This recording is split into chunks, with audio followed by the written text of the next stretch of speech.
Shalom Aleichem.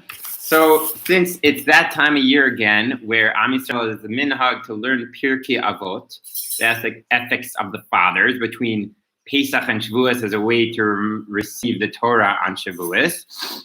So I'm going to give short drushes, so that while you're washing your dishes, you can have a little bit of taida from the Netivos Shalom. So much better to learn it inside.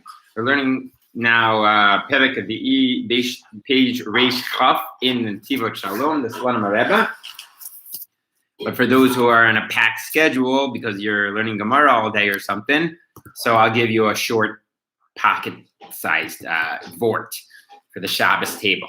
So the Mishnah teaches us, Ezehu Gibor. Who is the strong man?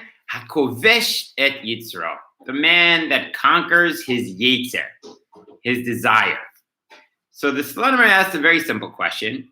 Why not use the language, Ezehu Ashir, who's a strong man? What's real inner strength? Hakovesh et ha-Yetzer. The one who conquers the Yetzer, the desire. Why his desire? So says this Shalom that every single person in the world has a specific Yetzer, a specific desire, which Hashem sent you down to this world to conquer. And that is your mission. Not to say you don't have other missions, you have small missions, but your big mission is to uproot that Yetzer, that desire that you have. And the Shalom actually quotes his grandfather saying that any day that you don't a little bit conquer that Yetzer is not a real day in your life. It only counts as a day in the heavenly point system, so to speak, if you overcame your Yetzer. So let's say theoretically your Yetzer is to sleep through davening. If you did everything else great in your day, but you just missed Shacharis again, you didn't get a point. Whatever that means. But the point is that we all have a specific mission. Your mission is not somebody else's mission, and you need to conquer your mission. That's your goal. If you don't conquer that mission, it's like you're playing a basketball game against yourself. That's a lot less fun than having a one-on-one and winning the game. You got to take on whatever your challenge is, okay? Now, the question, of course, that comes to mind now is, well, what's my Yetzer? And the answer is, I don't know. Your mission is not my mission. We have different missions. We have different tikkunim, purposes, holy sparks, whatever language we want to use it. But when you look deep inside of yourself, you know the thing that you're struggling with, the thing that holds you back from connection to HaKadosh Baruch Hu. And when you overcome that, you feel so good about yourself. You feel so connected. And when you don't, you feel so disconnected. And only you can tap into what your specific mission is. It's usually something that's challenging. If it's too easy, then that's not the mission. It's challenging, and yet you know deep inside that that's what you have come down to this earth to accomplish. Okay, and if you still don't know what it is, maybe you need to have a conversation with a good friend, or maybe a Rebbe, or yourself, and some journaling to try to figure out deep inside yourself what is the thing that's so hard for you, but at the same time, that's the key to connecting you to a Kadosh Baruch. Now that we know that we have to overcome our Yetzer, the next question is, well, how do we overcome our Yetzer? Right?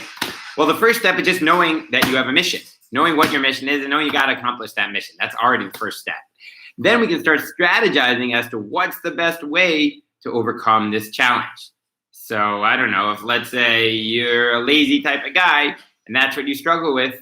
So you need to know, okay, my mission is laziness. I need to have a glass of water right next to my bedroom so that I can splash it upon me first thing in the morning and go on a jog to get my energy going to overcome laziness. Or let's say I'm struggling with, sexuality. So I know, okay, that's my issue. Whenever I see something that's unsanua, unmodest, my mission of the day is to go down the other street and not dwell upon those thoughts, not let those thoughts take over. Or let's say it's eating. So, okay, I need to make a diet for myself, which is within reason, which is moderate, which is healthy, so that I overcome my tikkun. Whatever it is, make a game plan and plan it out with a friend, with a Rebbe, someone who you can speak it out. And perhaps most importantly, the Shalom points out that you need to have the Yiras Hashem. You need that fear of God. What does fear of God mean? as the Ramah writes in the beginning of the Shulchan Aruch, that God's presence should always be before you, that you should always be aware of the presence of Hashem and know that He's watching over every action. Only when we have the true awareness of HaKadosh Baruch Hu, then we have the power to overcome our Yetzer. If you're only doing it for self-actualization, as nice as that is, will that be strong enough to get you through when you're not in a good mood and you're having a bad day and you just want to act? Who cares? For a lot of people, it's not good enough. So having that fear of God in your system is really a necessary step. That's why Avram Avinu, after you overcame the test of the Akedah, God blesses him. And now I know that you fear me. Not that you love me. You know, the highest level is to love God. But now I know that you fear me, because to have an awareness of HaKadosh Baruch Hu is a very crucial step in overcoming our challenges. And one way to practically do that is to learn Sfarim like Chassidus, Musar, Halacha, whatever does it for you that reminds us every single day that we're standing in the presence of HaKadosh Baruch Hu. May I bless you, and please bless me back, that we know what our mission is and that we overcome our mission every single day. And if we messed up today or yesterday, we'll start again tomorrow. Bezrat Hashem. Good Shabbos, good Shabbos. Hope you enjoyed this. And please join the WhatsApp groups to get more Torah videos like this. And can't wait to continue learning Pirkey, Avot, and many other exciting things with you. Have a great Shabbos.